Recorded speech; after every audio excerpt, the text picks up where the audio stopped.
World's first brick made of urine requires a lot of it. Researchers in South Africa are taking recycling to the extreme. In what they're calling a first, they've found a way to. The bricks may sound icky, but the University of Cape Town researchers say their bio-bricks offer crucial advantages over the conventional clay bricks that have long been a mainstay of the construction industry.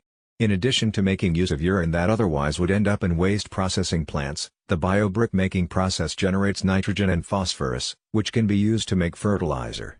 And while the baking process used to make clay bricks releases large quantities of the greenhouse gas carbon dioxide, bio-bricks are made at room temperature.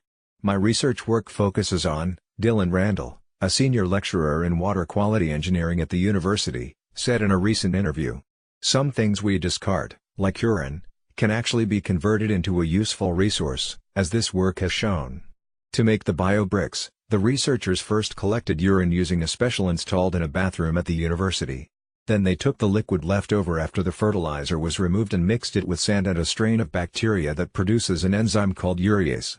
Urease breaks down urea, a key component of urine, while producing a compound that binds the sand particles together to create a hard, gray-colored brick.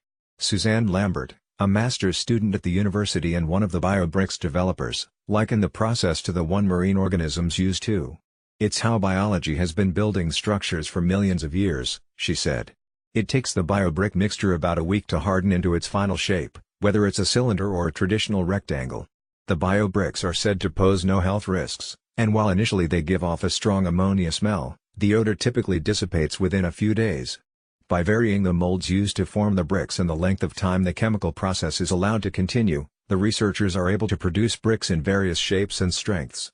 The longer you allow the little bacteria to make the cement, the stronger the product is going to be, Randall said in a statement. It's unclear how much bio-bricks would cost to produce on a large scale. But cost might not be the only thing that could keep them from being commercially viable. The big logistical problem that you would face is, how do you get the urine and how do you collect it? Lambert said. I think that would be the biggest barrier. It takes about 5 gallons of urine to produce a single bio-brick, or, as the BBC reported, the amount produced in roughly.